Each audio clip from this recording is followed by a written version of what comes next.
She fainted carrying trays. The Mafia boss grabbed her diary looking for emergency contacts. He read the last line she'd written that morning. His face went pale. His hands gripped the page tighter. What could possibly be written there to shake a man who'd seen everything? She'd never know that one sentence would change both their lives forever. The coffee pot slipped from Clara's fingers. For a split second, she watched it fall, her mind screaming at her body to catch it, but her arms wouldn't respond. The pot shattered against the floor, sending dark liquid spraying across the checkered tiles of Rosie's diner. Clara, Maggie, the other waitress, rushed over. "You okay, honey?" Clara blinked hard, forcing her vision to clear. The dizzy spell passed, leaving behind the familiar exhaustion that had become her constant companion. "I'm fine. Just clumsy tonight." She wasn't fine. She hadn't been fine for months. The wall clock read 11:47 p.m. Just over an hour left in her shift. Then she'd take the night bus home, sleep for 4 hours, and be back here at 6 a.m. for the breakfast rush. That was her life now. 2 shifts back-to-back, 6 days a week, running on coffee and willpower. "Table 7 needs a refill," Maggie whispered, nodding toward the corner booth. Clara grabbed a fresh pot, steadying her trembling hands. Table 7. The quiet man in the expensive suit who'd been coming in every Thursday night for the past month, always sitting in the same spot, always ordering black coffee and cherry pie. He never caused trouble, never made small talk, just sat there reading his newspaper like he owned the place. Maybe he did. This was Brooklyn after all. "More coffee?" Clara approached with her customer service smile, the one that hurt her cheeks but paid the bills. The man looked up. He had dark eyes that seemed to catalog everything, sharp features, and salt and pepper hair slicked back perfectly. Even at midnight, his suit didn't have a single wrinkle. Everything about him screamed money and danger in equal measure. "Please," his voice was low, controlled. As Clara poured, her hand shook slightly. A drop of coffee splashed onto the saucer. "Rough night?" he asked, his eyes following the tremor in her fingers. "Every night's rough, sir." The words came out before she could stop them. Clara bit her tongue. Rule number 1 of waitressing: never complain to customers. "Saudi." "Yes, please let me know if you need anything else." She turned to leave, but her vision swam. The diner tilted sideways. "Not now." "Please, not now." Clara grabbed the edge of a nearby table, steadying herself. The family eating there looked up in concern, but she waved them off with another smile. Her heart was racing, her chest tight. She just needed to make it through the next hour. Just one more hour. The door chimed. More customers. A group of loud college kids, probably drunk, looking for late-night burgers. Clara counted them, 6 people. That was at least $30 in tips if she played it right. $30 closer to next month's rent. She could do this.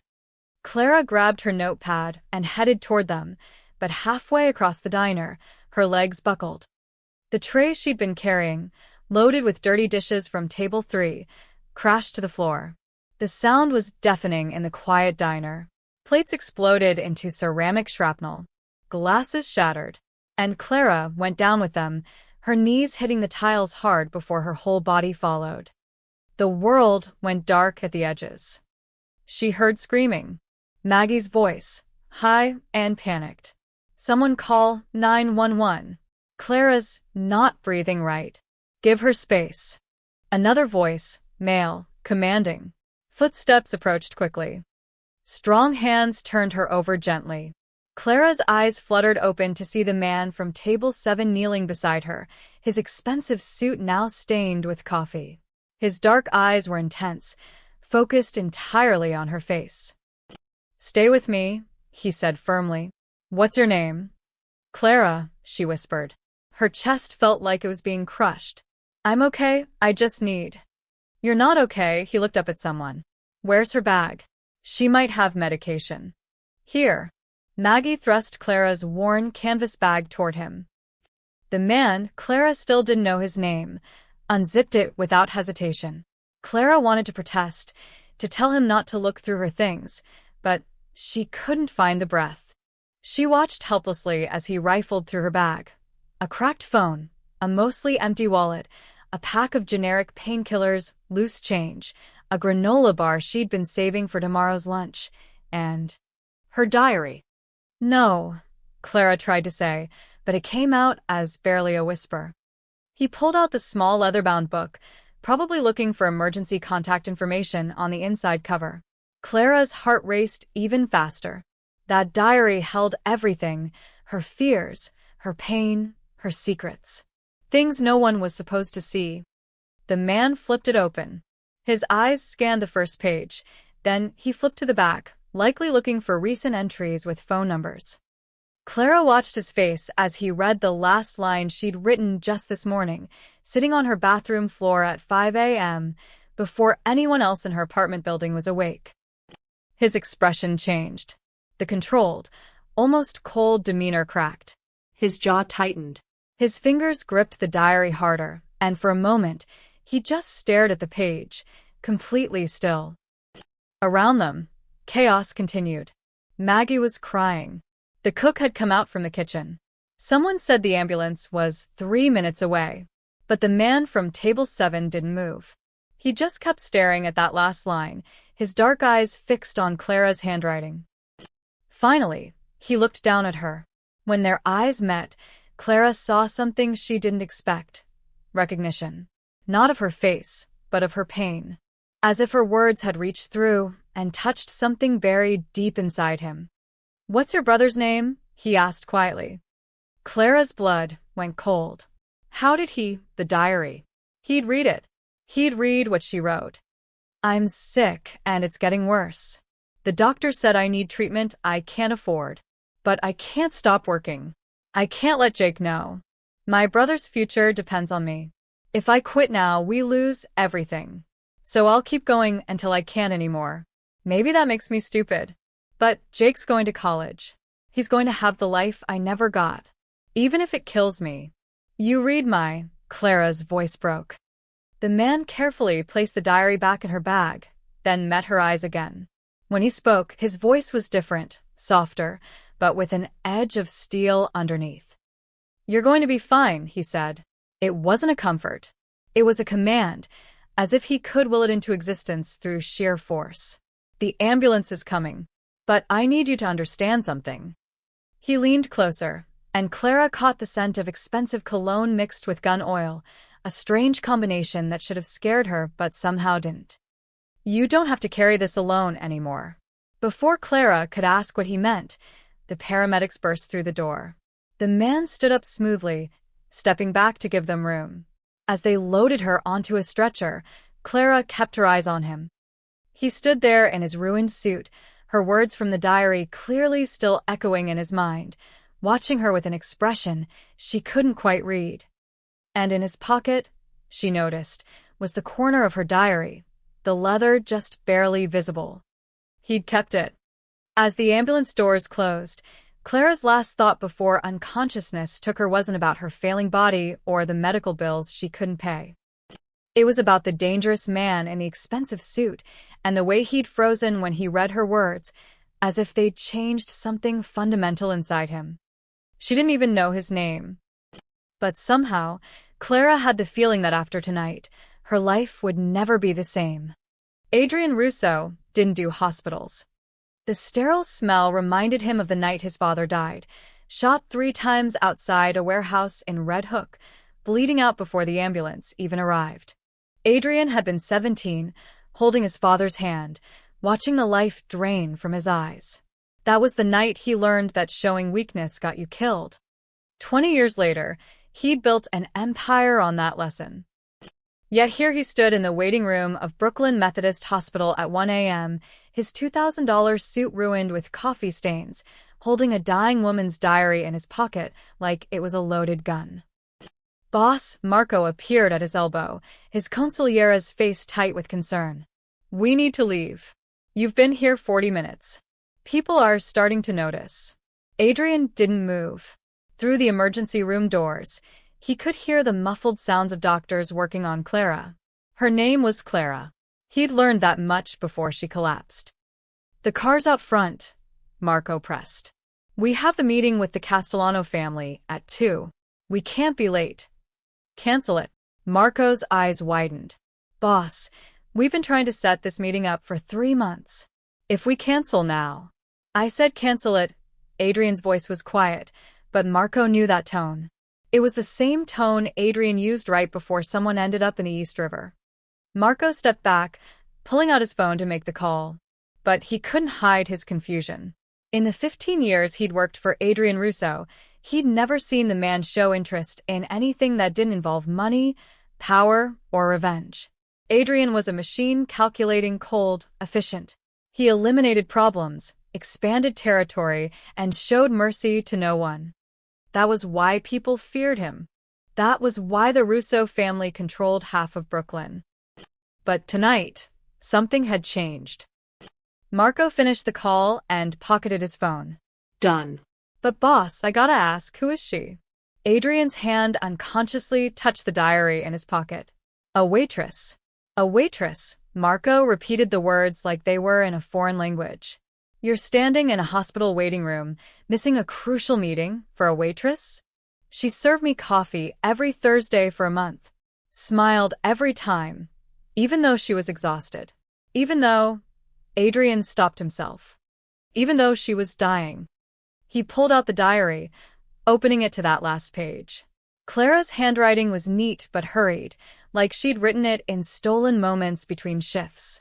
Adrien had read it 3 times now, and each time, the words hit harder. "My brother's future depends on me, even if it kills me." It was the kind of loyalty Adrien understood. The kind that cost everything. The kind that made you sacrifice your own life so someone else could have a chance. He'd done the same once a long time ago, before the violence and the money hardened him into something that barely resembled human. "Walk away, boss." Marco's voice was gentle now, almost pleading. "I know that look. You're getting involved, and involvement means complications. She's not our problem. She collapsed serving me pie, Marco. So give her money. Pay her hospital bills anonymously and walk away." "That's what you always do." Marco moved closer, lowering his voice. "You show weakness, and our enemies will exploit it. You know this. Your father taught you this." Adrien's jaw tightened at the mention of his father. Giovanni Russo had been a hard man, but fair. He'd built the family business through blood and respect. And he died because he'd made one mistake. He'd trusted the wrong person. "Trust nothing but power," his father had said with his dying breath. "Emotions make you weak. Weakness gets you killed." Adrien had lived by those words for 2 decades. He'd become exactly what his father wanted: ruthless, feared, untouchable. He'd buried every soft feeling so deep that he'd forgotten what it felt like to care about anything beyond the next deal, the next territory, the next threat to eliminate.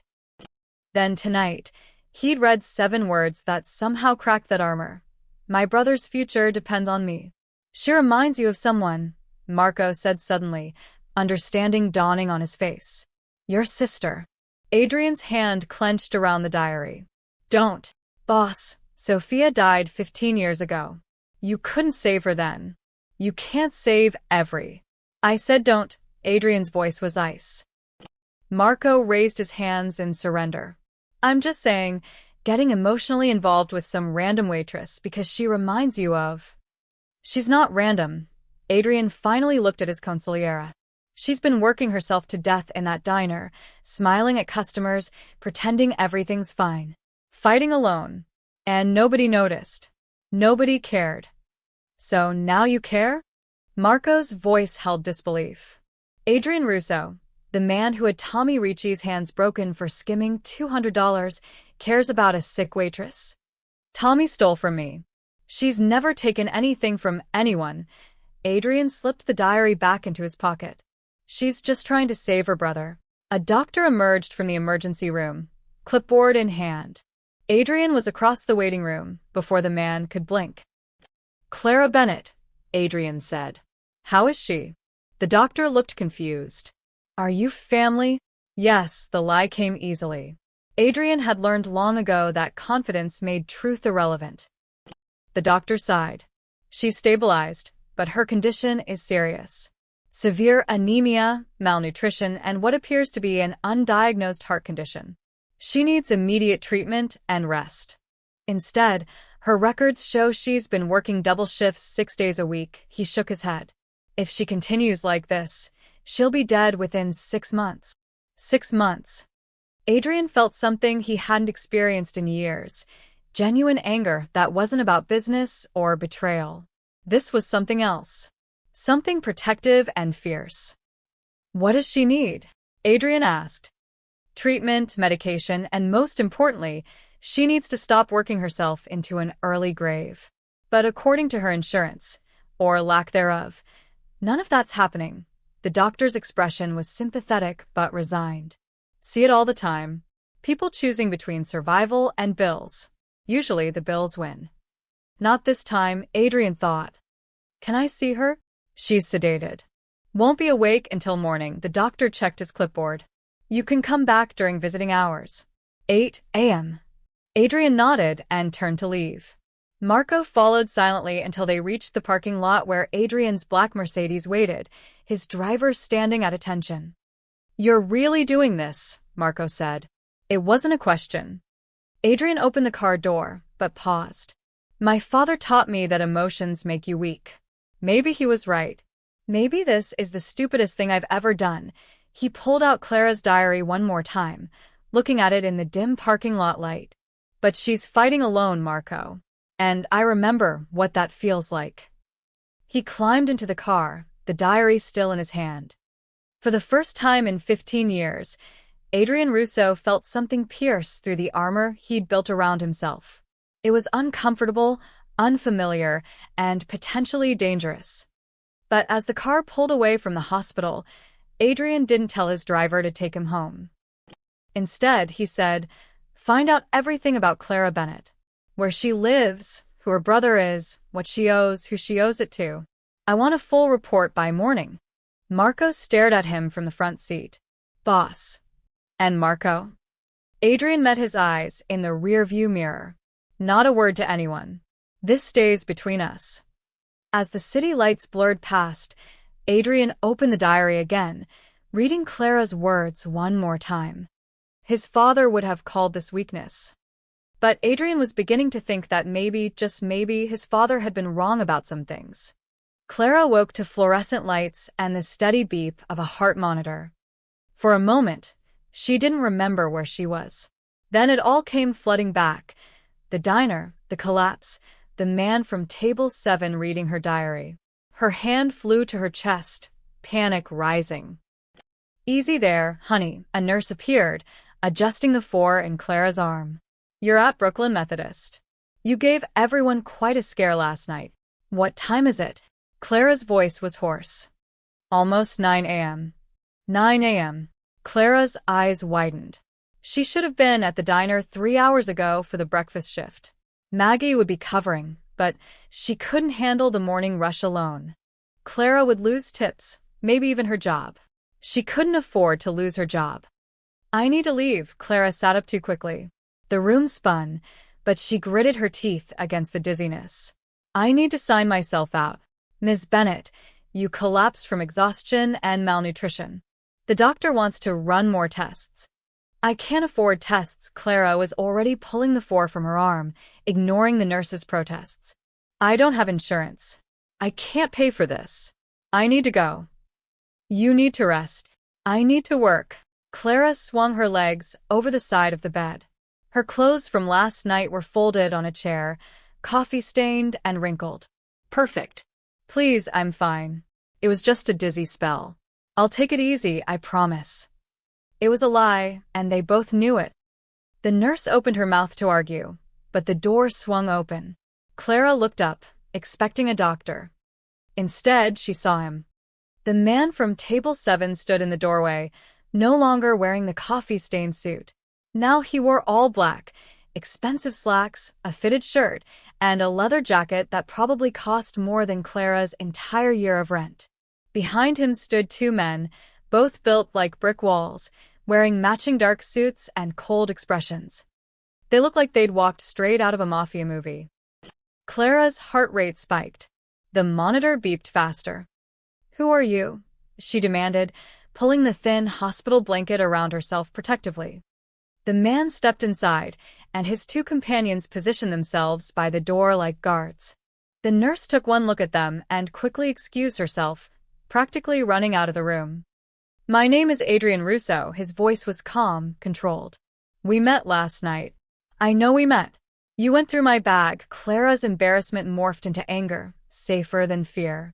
"You had no right to read my—" She stopped, her eyes searching the room. "Where's my diary?" Adrien reached into his jacket. Clara tensed, half expecting a gun. Instead, he pulled out her leather-bound diary and held it out to her. "Here." Clara snatched it from his hand, clutching it to her chest. Her face burned with humiliation. This stranger, this dangerous-looking stranger, had read her most private thoughts. Her fears about dying, about leaving Jake alone, about failing everyone who depended on her.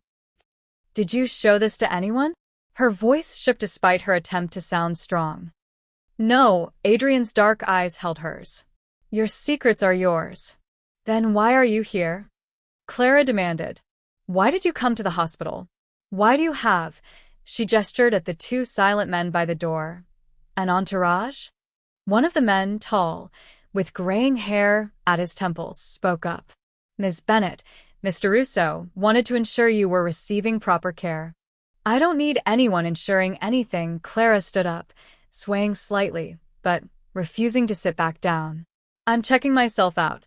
Thank you for returning my diary, Mr. Russo, but you can leave now." Adrien didn't move. "You collapsed last night. The doctor said you have a heart condition. The doctor is overreacting. You're dying." The word hung in the air like a gunshot. Clara flinched but lifted her chin defiantly. "That's not your concern. You made it my concern when you fell unconscious in front of me." Adrien's voice remained steady, but something in his eyes shifted, a glimpse of the emotion he was trying to hide. "Sit down before you fall down again." "Don't tell me what to do." Clara's hands trembled, but she forced them still. "You don't know me. You don't know anything about my life. I know you're working yourself to death for your brother." The words were quiet but landed like a punch. "I know you've been hiding this from him. I know you're terrified, but you're too proud to ask for help. You read 7 sentences in my diary. That doesn't make you my therapist." Clara grabbed her clothes from the chair. "Now, if you'll excuse me, I need to get dressed and get to work." "You can't work like this. Watch me." Adrien stepped forward, and Clara instinctively stepped back. He stopped immediately, raising his hands slightly, a gesture of peace. "I'm not here to hurt you," he said, his voice softer now. "I'm here because—" He paused, seeming to struggle with the words. "You shouldn't be carrying this burden alone." Something in his tone made Clara's anger falter. It wasn't pity. It was understanding, as if he knew exactly what it felt like to shoulder impossible weight with no one to help share the load. "I've been alone my whole life," Clara said quietly. "I raised Jake by myself after our parents died. I put myself through high school while working 2 jobs. I don't need saving, Mr. Russo. I need my diary back, which I have, and I need you to leave, so I can get back to my life. Your life is killing you. Then that's my choice to make." Clara's voice rose, surprising even herself. "Not yours. You might be used to people doing what you say, and I don't know who you are, but those men at the door and that expensive jacket tell me you're someone important, but you don't get to make decisions for me." Adrien studied her for a long moment. Clara saw something like respect flicker across his face. "You're right," he said finally. "I can't make decisions for you, but I can make you an offer. I don't want your money." "I'm not offering money." Adrien's expression was unreadable. "I'm offering a choice. You can walk out of here, go back to the diner, work yourself into an early grave, and leave your brother alone in this world. Or what?" Clara interrupted, her voice sharp. Adrien met her eyes directly. "Or you let me help. Not out of pity, but because I understand what it means to fight alone. And because last night I read words that reminded me I used to be human. The vulnerability in that last sentence caught Clara off guard. For just a moment, the dangerous mask slipped, and she saw the man underneath, someone carrying his own heavy burdens. But Clara had learned long ago that accepting help always came with a price. "What do you want in return?" she asked, her voice guarded. "Nothing. Nobody helps for nothing." "Then consider it repayment," Adrien said. "You served me coffee with a smile every Thursday for a month, even when you were exhausted and sick. You never complained, never asked for anything. Maybe I just want to return the favor." Clara wanted to believe him. God, she was so tired of fighting alone. But she'd seen enough of the world to know that men with entourages and expensive jackets didn't just help broke waitresses out of the goodness of their hearts. "I don't need your pity," she said firmly. "Good." Adrien's lips curved into something that might have been a smile. "Because I don't give pity, but I do pay my debts." Before Clara could respond, he turned and walked toward the door. His two men fell into step behind him. At the threshold, Adrien paused and looked back. "The hospital bills are covered. Before you argue, it's done. Consider it payment for all those cups of coffee." His eyes held hers. "Get some rest, Clara. And when you're ready to stop being stubborn, you know where to find me." "I don't know where to find you," Clara said. "Rosie's Diner. Table 7. Every Thursday," and with that he was gone. Clara stood alone in the hospital room, her diary pressed against her chest, her mind reeling. She should have been angry. She should have been insulted. Instead, for the first time in months, she felt something she'd almost forgotten: hope. And that terrified her more than anything. Adrien sat in his Mercedes across the street from a rundown apartment building in Sunset Park, watching Clara climb the stairs to the 3rd floor. She moved slowly, one hand on the railing, pausing every few steps to catch her breath. It was Thursday night, 3 days after the hospital. She discharged herself that same morning and gone straight back to work, despite the doctor's warnings. Adrien knew because he'd had someone watching the diner.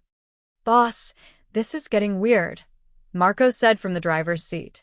"We're literally stalking a waitress." "Research," Adrien corrected. "There's a difference." "No, there really isn't." Adrien ignored him, his eyes following Clara until she disappeared inside apartment 3C. Through the window, he could see lights flick on, dim, probably from cheap bulbs. The building looked like it should have been condemned years ago.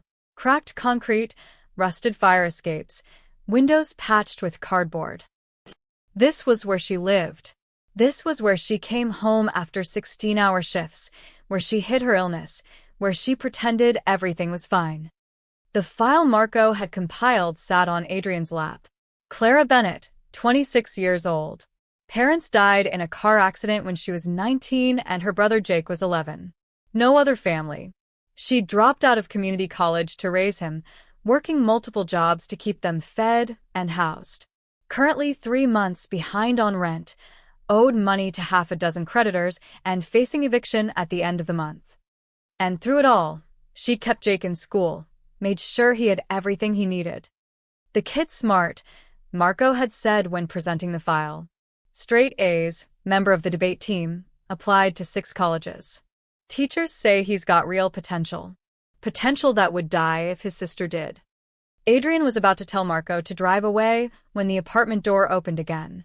A teenage boy stepped out, basketball under his arm, wearing worn sneakers and a jacket 2 sizes too big. He was tall, lanky, with the same dark hair as Clara. "Jake." Adrien watched as the kid jogged down the stairs and headed toward the corner where a makeshift basketball court had been set up, really just a hoop nailed to a telephone pole. 2 other boys were already there, and they greeted Jake with the easy familiarity of longtime friends. "He doesn't know," Adrien said quietly. "What?" "About his sister. He has no idea she's dying." Marco glanced at the file. "Says here Clara told the landlord her brother thinks she's working extra shifts to save for his college fund. Kid has no clue they're about to be evicted or that she's sick." Adrien got out of the car. "Boss, What are you doing? Watching. He crossed the street, keeping to the shadows. The boys were playing one-on-one, their laughter echoing off the buildings. Jake was good, quick reflexes, decent shot. But his shoes were falling apart, held together with duct tape. Jake. Dinner. Clara's voice called from the third-floor window. Jake grabbed the ball, said goodbye to his friends, and jogged back toward the building. As he passed Adrien's position, the boy's phone rang.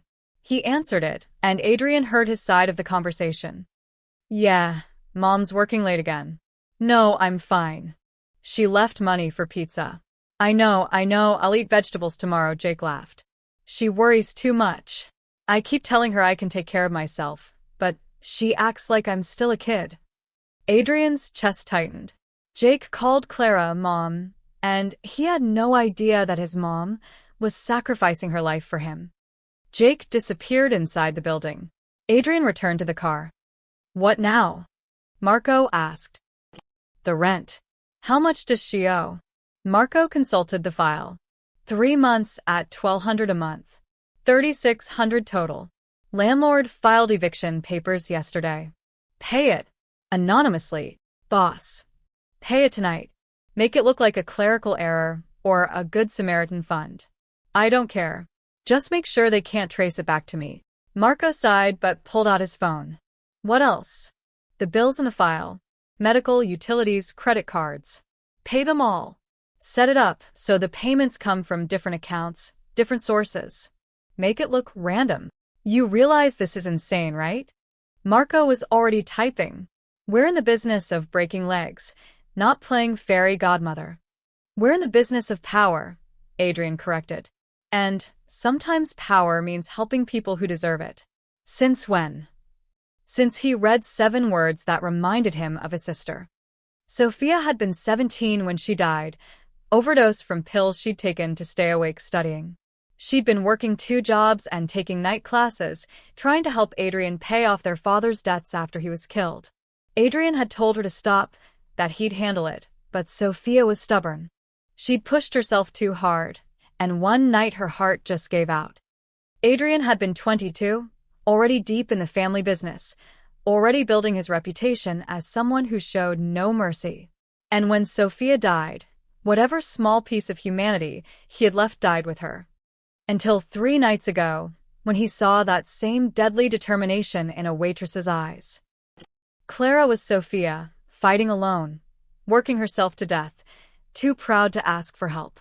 But this time, Adrien could do something about it. This time, he had the power and the money to make a difference. Even if she'd hate him for it.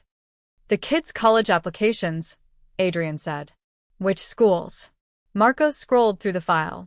NYU, Columbia, Hunter, Brooklyn College, CUNY, and City College. All good schools. But with their financial situation. Make sure he gets in. Boss, we can't fix college admissions. Adrien gave him a look. Okay, we probably can fix college admissions, but should we? The kid has straight A's. He deserves to get in. We're just ensuring he gets a fair shot. Adrien watched the light in apartment 3C. Through the window, he could see Clara and Jake sitting at a small table, eating pizza. Clara was smiling, laughing at something her brother said, pretending she wasn't exhausted. Pretending she wasn't dying. Make sure he gets scholarships too, Adrien added. Full ride if possible. Clara can't afford tuition, and I don't want her working herself to death trying to pay for it. Marco was quiet for a moment. You know she's going to figure it out eventually. That all this help isn't coincidence. Probably. And she's going to confront you. She seems like the type. Definitely. And you're okay with that. Adrien thought about Clara in the hospital, angry and defiant even while barely able to stand.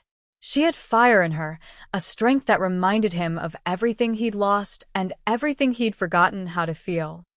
I'm counting on it, he said. As they drove away, Adrien looked back one more time at the apartment building. The light in 3C was still on. Clara was probably cleaning up dinner, asking Jake about his homework, making sure he had everything he needed for tomorrow. Being a mother to a kid who wasn't even her son, because that's what love looked like. Adrien understood loyalty. He understood sacrifice. His whole life was built on those principles. But watching Clara through that window, seeing her smile despite everything, he realized he'd forgotten what those things actually meant. He'd turned loyalty into violence and sacrifice into business transactions. Clara reminded him there was another way. Boss. Marco's voice pulled him back. The payment confirmations are coming through. Rent's paid. Bills are handled. The landlord thinks it's from some non-profit housing assistance program. Good. You know this doesn't solve everything. She's still sick. She's still working too hard. Money doesn't fix all problems. Adrien knew that. But money was what he had, and right now, it was the only way he could help without her pushing him away. For now, he'd work in the shadows. He'd pay the bills, secure the future, make sure Clara and Jake had a fighting chance. And when she inevitably figured out what he'd done, when she confronted him with those fierce eyes blazing with anger, well, Adrien had spent 20 years dealing with dangerous people. Something told him Clara Bennett might be the most dangerous of them all. Clara noticed them on Tuesday. Two men in a black sedan, parked across from the diner. They'd been there when her shift started at 6 a.m., and they were still there at 2 p.m. when she took her break. When she walked to the bodega for a sandwich, the car followed at a distance. On Wednesday, it was a different car. Different men. Same routine. By Thursday, Clara had had enough. She marched out of the diner during her break, crossed the street, and knocked on the window of the sedan. The man in the driver's seat, crew cut, neck like a tree trunk, looked startled. "Why are you following me?" Clara demanded. The man exchanged a glance with his partner. "We're not. Don't lie. You've been parked here for 2 days. Either you're the worst stalkers in Brooklyn, or someone sent you." Clara crossed her arms. Who? The driver's window rolled down slowly. "Miss Bennett, we're just working for Adrien Russo," Clara finished. "Right?" The men's silence was confirmation enough. Clara felt a mix of anger and something else, something she didn't want to name. She'd noticed other changes too. The landlord had suddenly said they were caught up on rent, though Clara knew she hadn't paid. The hospital had called to say her bills were mysteriously settled. Even the electric company claimed she had a zero balance. It was all too convenient. Too perfectly timed. "Tell your boss I want to see him. Tonight." Table 7-inch. Clara turned on her heel and walked back to the diner before they could respond. Adrien arrived at 11 p.m., like clockwork. But this time, when Clara brought his coffee, she didn't smile. She slammed the cup down hard enough that coffee sloshed onto the saucer. "Outside." Now. She didn't wait for his response, just walked out the back door into the alley. Adrien followed, and Clara heard the door open again, his men, always shadowing. "Alone," Clara said sharply. Adrien waved them off. The men retreated inside, though Clara could see their silhouettes through the door's window. She and Adrien faced each other in the dim alley, the sounds of the city humming around them. "You paid my rent," Clara said. "Not a question." "Yes. And my hospital bills. And my utilities. And my credit cards." "Yes." His honesty caught her off guard. She'd expected denials, excuses. "You had no right. You were 3 days from being evicted. Your brother would have been homeless. That's not your problem." Clara's voice rose. "I didn't ask for your help. I don't want your charity." "It's not charity." Adrien stepped closer, his dark eyes intense in the streetlight. "It's a debt. Coffee isn't worth thousands of dollars. Maybe not. But you smiled at me every Thursday for a month. You treated me like a human being, not a monster." His jaw tightened. "You have no idea how rare that is in my world." Clara's anger faltered. "What world is that, exactly? Who are you, Adrien Russo?" He was quiet for a moment, as if deciding how much to tell her. "Someone you should probably stay away from." "Too late for that. You've inserted yourself into my life. You're having me followed by men who look like they break kneecaps for a living." "They do." Clara blinked. "What? Break kneecaps?" Among other things, Adrien's expression was unreadable. I run a family business, Clara.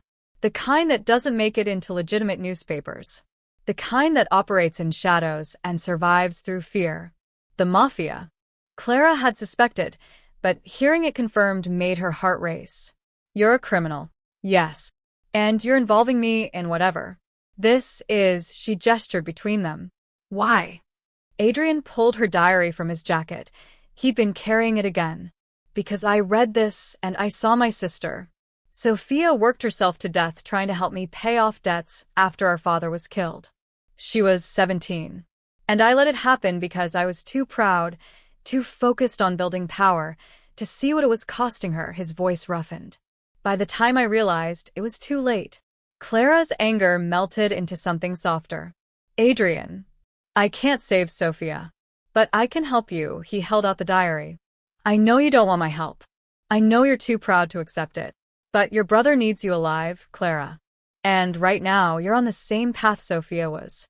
Clara took the diary, her hands trembling. You can't just fix everything with money. I know. But it's what I have. His eyes met hers. Let me do this. Please. The word please from a mafia boss sounded so strange, so genuine, that Clara almost laughed. Instead, she found herself nodding. Okay. But on one condition, no more men following me. It's creepy, and I can take care of myself. Adrien's expression darkened. The men stay. Excuse me? You don't understand what me helping you means. He glanced toward the street. I have enemies, Clara. Rivals who would love to exploit any weakness. And you, he paused. You've become a weakness. Clara's breath caught. What are you saying? Before Adrien could answer, Marco burst through the back door, his face urgent. Boss, we have a problem. The Castellano family knows. Adrien's entire demeanor shifted. The softness vanished, replaced by cold steel. How? Tony Castellano was at the hospital the night she collapsed. He saw you in the waiting room. Marco's eyes flicked to Clara nervously. Word spreading that Adrien Russo is distracted by a waitress. The families are talking. Let them talk. Boss, they see it as weakness. The Castellanos are already testing boundaries, moving into our territory. They think you're going soft. Marco lowered his voice. We've handled threats to the business before, but this is different. This is personal. And personal makes you vulnerable. Clara felt ice in her veins. What does that mean? Adrien's hand moved to her arm, protective. It means people who want to hurt me now know the best way to do it is through you. Then stop helping me. Walk away. Clara tried to pull back, but Adrien held firm. I can't. Why not? Because Adrien stopped, his jaw working. Whatever he was about to say, he swallowed it. Because I've already made my choice. The men follow you to keep you safe. They're not going away. I didn't ask for this. Clara felt trapped, suffocated. I didn't ask to become part of your dangerous world. I know, Adrien's voice was quiet but unyielding. But you wrote those words in your diary. You let me see your pain. And now I can't unsee it. I can't walk away and let you die, knowing I could have helped. Marco cleared his throat. Boss, we need to move. The Castellanos might already have eyes on this location. Adrien nodded, but didn't release Clara's arm. You're coming with us. Like hell I am. Clara, listen to me. His eyes burned with intensity. I've made you a target. That wasn't my intention, but it's done. So now you have two choices. Let me protect you, or become a liability both of us can't afford. You can't just kidnap me. I'm not kidnapping you. I'm keeping you alive. He finally released her arm but stayed close. Tomorrow, you're going to tell your manager you need a few weeks off. You're going to tell Jake you're visiting a sick friend upstate. And you're going to let me keep you somewhere safe until this blows over. And if I refuse? Adrien's expression was grim. Then you'll wake up one morning to find the Castellanos using your brother to send me a message. Is your pride worth Jake's life? The words hit like a physical blow. Clara thought of Jake, playing basketball without a care in the world, calling her mom, planning for college. She thought of what these dangerous men might do to him to get to Adrien. I hate you, she whispered. I know Adrien's voice held genuine regret. but you'll be alive to hate me. That's all that matters. As Marco led them toward the waiting car, Clara looked back at the diner, her safe place, her normal life. She was leaving it all behind because a mafia boss had read her diary and decided she was worth saving. She should have burned that diary years ago. Now it might cost her everything. The dress cost more than Clara had earned in 6 months at the diner. Deep emerald green, silk that whispered against her skin, tailored perfectly to her frame. Adrien had sent it to the penthouse where he'd been keeping her for the past week, a gilded cage overlooking Manhattan, complete with guards at every exit. "I'm not going," Clara had told him when he explained about the gala. "You are." Adrien adjusted his tie in the mirror, looking every bit the dangerous man he was in his custom tuxedo. "The Castellano family will be there. Every major family in New York will be there. I need to make a statement." "What statement? That you've lost your mind over a waitress?" Adrien turned to face her, his expression serious. "That you're under my protection. That anyone who touches you answers to me." He picked up the dress. "The rumors have been spreading for 2 weeks. Whispers that I'm distracted, weak, compromised. Tonight, I show them exactly how much power I still have. By parading me around like a trophy. By showing them I'm not afraid." He held out the dress. "Please, Clara. I know you hate this, but it's necessary." Clara had wanted to refuse. But she'd seen the reports Marco brought, increased activity from rival families, territories being tested, violence escalating. Adrien's enemies were circling, and she was the reason why. So now she stood in the ballroom of the Plaza Hotel, wearing a dress that cost a fortune, surrounded by New York's most dangerous criminals dressed in their finest. The gala was supposedly a charity event, some cause that made the criminal elite look respectable. But Clara could see through the veneer. These people dealt in violence, extortion, drugs. They wore expensive watches bought with blood money and smiled with mouths that had ordered deaths. And they were all staring at her. "Relax," Adrien murmured, his hand resting on her lower back. "You look like you're facing a firing squad." "Aren't I?" Clara forced a smile as another couple passed, their eyes openly curious. "They're just surprised. I haven't brought anyone to one of these events in 15 years. Lucky me." Adrien's lips quirked. Over the past week, Clara had discovered he actually had a sense of humor buried under all that menace. She'd also learned he was a terrible cook, read mystery novels, and still visited his sister's grave every Sunday. She was learning to see the human beneath the monster. And that was the most dangerous thing of all. "Adrien Russo." A voice cut through the crowd. A man approached, 50s, silver hair, expensive suit.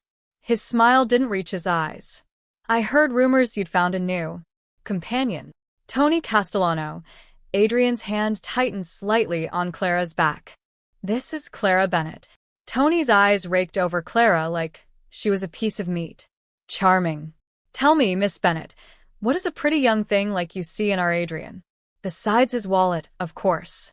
Clara felt Adrien tense beside her, but she spoke before he could. "I see someone who actually gives a damn about people beyond their usefulness. Can you say the same?" Tony's smile froze. Around them, several people stopped mid-conversation, sensing confrontation.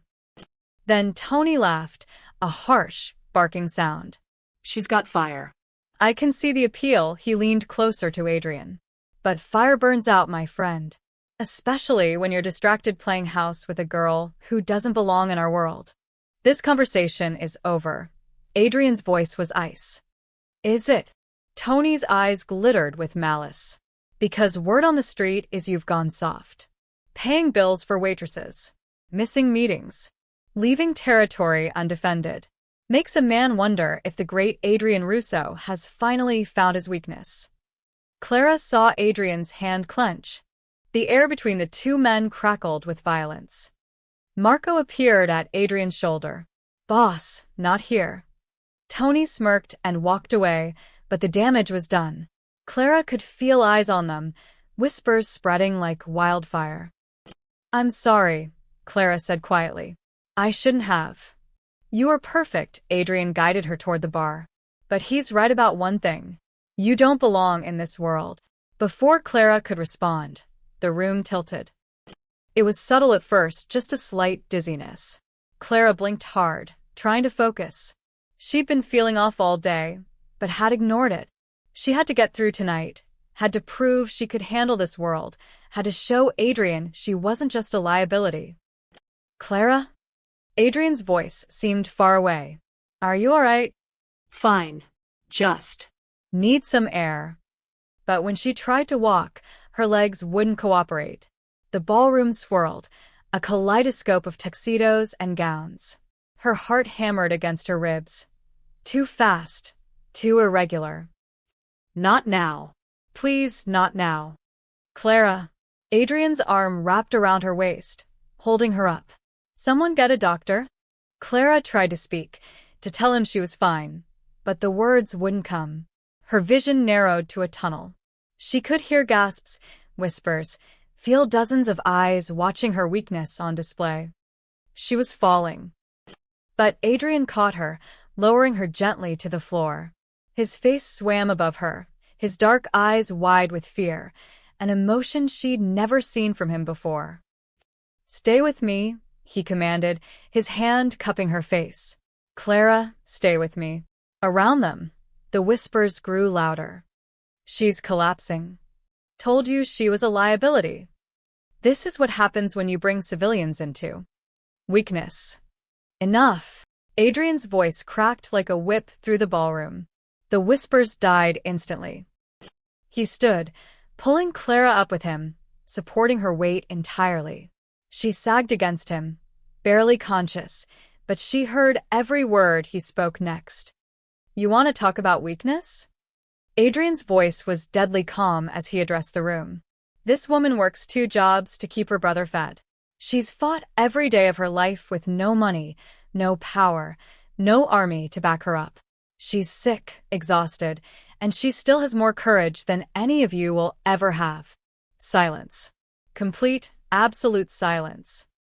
You, Adrien pointed at Tony Castellano, you inherited your father's empire and nearly ran it into the ground.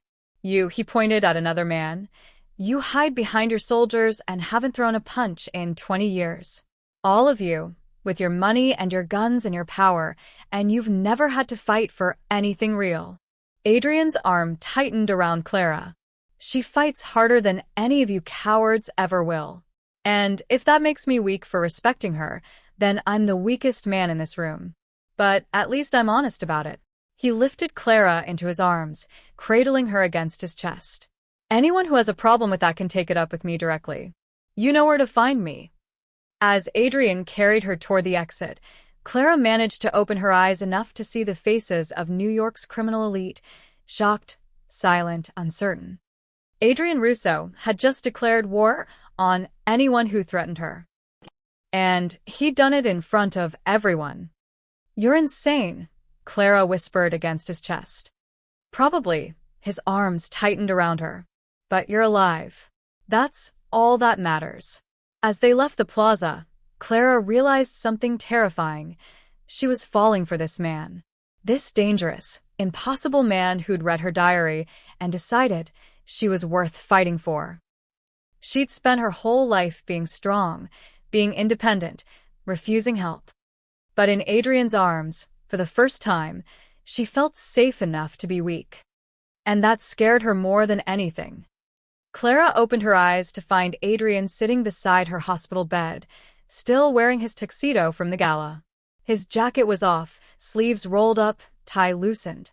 He looked exhausted, dark circles under his eyes, stubble shadowing his jaw. How long have you been here? Her voice was rough. 6 hours. He didn't look at her, just stared at his hands. They said you'd wake up soon. Clara tried to sit up, but Adrien's hand shot out, stopping her. Don't. You need to rest. I'm fine. You're not fine. His voice cracked with anger. You collapsed in front of 200 people. Your heart stopped in the ambulance. Do you understand that? Your heart stopped, Clara. She'd never heard him sound like this, raw, afraid. Not the controlled mafia boss, but a man on the edge. The doctor said, I just need to rest. The doctor said you need treatment you've been refusing for months. Surgery, medication, complete bed rest. Adrien finally looked at her, and his eyes blazed with fury and something deeper. You're killing yourself, and you won't let anyone help you. Why? Because I can't afford to be weak. The words burst out of Clara before she could stop them. If I stop, if I rest, if I accept that I'm sick, then it becomes real. Then I have to face that I might not be here for Jake. That I might leave him alone, just like our parents did. Tears spilled down her cheeks. She'd been holding them in for so long, but seeing Adrien's face, the fear and anger mixed with something that looked suspiciously like love, broke something inside her. So, I keep going, she continued, her voice breaking. I work, I smile, I pretend everything's fine. Because the moment I admit I can't do this alone, the moment I stop fighting. You think you've failed him, Adrien finished quietly. Clara nodded, unable to speak. Adrien stood and moved to the window, his back to her. For a long moment he was silent. When he finally spoke, his voice was different, softer, vulnerable in a way she'd never heard. I had a sister, Sophia. She was brilliant, beautiful, stubborn as hell. A ghost of a smile crossed his face. After our father was killed, the family business fell to me. I was 22, barely knew what I was doing. The debts were crushing us. Clara listened, watching the tension in his shoulders. Sophia tried to help. She took 2 jobs, went to school at night, studied until she passed out from exhaustion. I told her to stop, that I'd handle it. But she was proud, just like someone else I know. He glanced back at Clara. She said it was her family too, her responsibility. Sound familiar? Adrien. One night, she took pills to stay awake for an exam. Her heart couldn't handle it. She died on our bathroom floor while I was out collecting debts. His voice turned cold, hard. I found her in the morning, 17 years old, and I found her dead because I was too proud to admit we needed help. Because I let her carry weight that wasn't hers to carry. Clara's heart ached for him. It wasn't your fault, wasn't it? Adrien turned to face her, and for the first time, she saw the full weight of his guilt. I could have stopped her. I could have sent her away, gotten her out of that life. But I needed her. I was selfish. And it killed her. You were barely more than a kid yourself. I was the older brother. I was supposed to protect her. He moved back to the bed, sitting on the edge. For 15 years, I buried that guilt under violence and power. I became exactly what this world demanded, ruthless, cold, untouchable. I stopped feeling anything because feeling meant remembering what I'd lost. His hand found hers, fingers intertwining carefully. Then I read your diary, and I saw Sophia in every word. You're doing exactly what she did, sacrificing yourself for family, too proud to accept help, fighting until you have nothing left. His grip tightened. I couldn't save her, Clara. But I can save you, if you'll let me. Clara looked at their joined hands, his scarred and calloused from years of violence, hers small and tired from years of work. 2 people who'd built walls around themselves, who'd forgotten how to let anyone in. I'm scared, she admitted. I'm scared that if I let myself rest, if I accept that I need help, I'll lose everything. That Jake will end up alone. Then be scared with me, Adrien said. Because I'm terrified too. Terrified that I'll lose you the way I lost Sophia. Terrified that caring about you makes me weak. Terrified that my enemies will use you to destroy me. He lifted her hand to his lips, pressing a gentle kiss to her knuckles. But I'd rather be terrified and have you alive than brave and lose you. Your world is dangerous. It is. But I'm dangerous too. And I swear to you, Clara, anyone who tries to hurt you or your brother will have to go through me first. Clara felt something shift inside her, the walls she'd built around her heart crumbling. This man, this impossible, dangerous man, had seen her at her lowest and hadn't walked away. He'd read her deepest fears and decided she was worth fighting for. What about Jake? She whispered. If something happens to me, Nothing's going to happen to you. You're getting the surgery, the treatment, everything you need. Adrien's voice was fierce. But if you're asking whether I'll take care of your brother if the worst happens, the answer is yes. I'll make sure he gets to college, that he has everything he needs, that he's protected. Why would you do that? Because he's your family. And you, Adrien paused, his dark eyes searching hers. You've become mine. Clara's breath caught. Adrien. He cupped her face gently, his thumb brushing away a tear. I know it's insane. I know we barely know each other. But that diary showed me your soul, Clara. Your strength, your love, your determination. And for the first time in 15 years, I felt something besides anger and emptiness. I don't want your pity. This isn't pity. He leaned closer, his forehead resting against hers. This is a promise. As long as I breathe, neither of you will ever be alone again. The words settled over Clara like a blanket, warm, safe, impossible to ignore. She'd spent so long being strong for everyone else, carrying burdens that weren't meant for one person. But maybe, just maybe, she didn't have to carry them alone anymore. I'm still going to argue with you, she said, a small smile breaking through her tears. I'm counting on it. Adrien smiled too, genuine, warm, transforming his usually hard features into something almost boyish. You wouldn't be Clara if you didn't fight me every step of the way. And you're still a criminal. Unfortunately, yes. That part's not changing. Clara laughed despite everything, despite the hospital, the fear, the impossibility of their situation. And when Adrien kissed her, gentle and careful as if she might break, she kissed him back. For the first time in years, Clara let herself hope for a future beyond survival. And it terrified her almost as much as it thrilled her. 3 months later, Clara stood in front of the mirror in Adrien's penthouse, barely recognizing herself. The surgery had been successful. The treatment was working. Color had returned to her cheeks, and for the first time in years, she didn't feel like she was carrying the weight of the world on her shoulders. She could breathe without pain, walk without dizziness, wake up without wondering if today would be her last. She was alive, truly alive. Behind her, the city stretched out through floor-to-ceiling windows, a view she'd grown accustomed to over the past months of recovery. Adrien had insisted she stay here where he could monitor her progress, where his private doctors could check on her daily. She'd argued, of course, but not very hard. You ready? Adrien appeared in the doorway, looking unfairly handsome in dark jeans and a simple black sweater.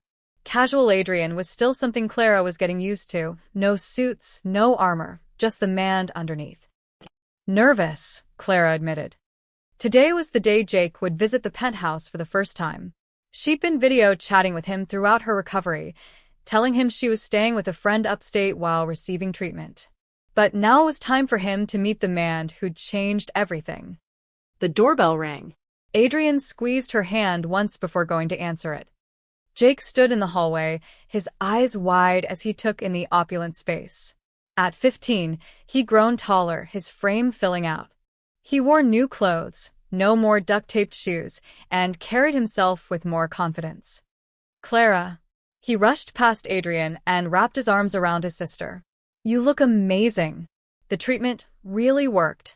Clara hugged him tight, breathing in the familiar scent of her little brother. I'm okay, Jake. I promise. When they finally separated, Jake turned to Adrien with a mixture of curiosity and wariness. So you're the guy. I'm the guy, Adrien confirmed, extending his hand. Jake studied him for a long moment before shaking it. Clara told me you paid for everything.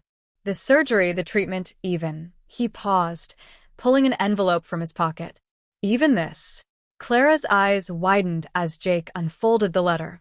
It was an acceptance letter from Columbia University, complete with a full scholarship. Jake. You got in. Clara grabbed the letter, tears already forming. Full ride, Clara. Room and board, everything. Jake's voice cracked with emotion. I got into all 6 schools. NYU, Columbia, Hunter, all with scholarships. It's like someone made sure. He looked at Adrien. Did you do this? Adrien met the boy's gaze steadily. You earned it. I just made sure the right people saw your applications. Your grades, your essays, your potential, that was all you. But you helped. Jake's eyes narrowed. Clara said you're in a dangerous business. That you're a criminal, Adrien finished calmly. Yes. I am. Your sister and I have had many arguments about it. I'm not going to lie to you, Jake. I've done things I'm not proud of, but everything I did for you and Clara, I did because I care about her. And because you deserve a chance at the future she's been fighting to give you. Jake was quiet, processing this. Then, to Clara's surprise, he stepped forward and extended his hand again. Thank you for saving my sister's life, for giving me this chance. I won't waste it. Adrien shook his hand, something like respect in his eyes. I know you won't. You're going to do great things, kid. As Jake explored the penthouse, marveling at everything, Clara moved to stand beside Adrien at the window. Marco says your men think you've gone soft, she said quietly. Adrien smiled. They do. They whisper about how the boss has lost his edge, how caring about a waitress has made me weak. Has it? No, Adrien turned to face her, his hand finding hers. They think power comes from fear, from violence, from control. For years, I believed that too. I built an empire on those principles. He pulled her closer, his other hand cupping her face gently. But real power? It's this. Having someone worth protecting. Having a reason to build something beyond destruction. You and Jake, you've given me something I thought I'd lost forever. What's that? Purpose. Adrien's voice was soft but certain. For 15 years, I was just going through the motions. Building power for power's sake, hurting people because that's what was expected.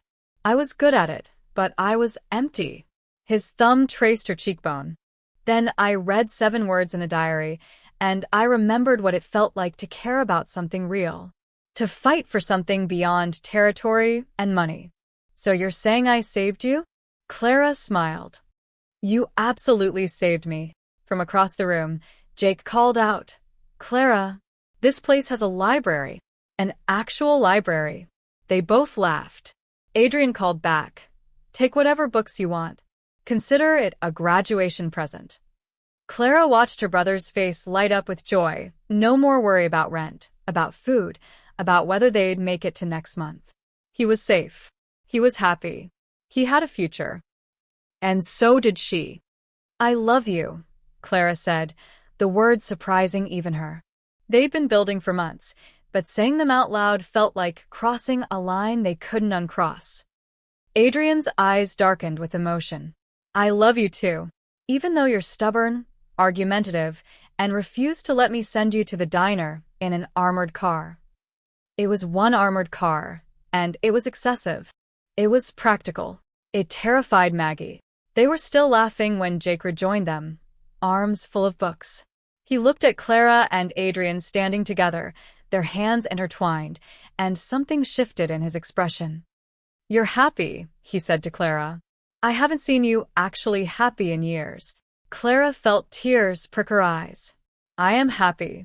Scared sometimes, and this whole situation is insane, but yeah, I'm happy. Jake looked at Adrien. You hurt her, and I don't care how dangerous you are. I'll find a way to hurt you back. Adrien's lips quirked. Noted. Though your sister is far more terrifying than you might think. She's already threatened me with a coffee pot twice. Both times deserved, Clara added.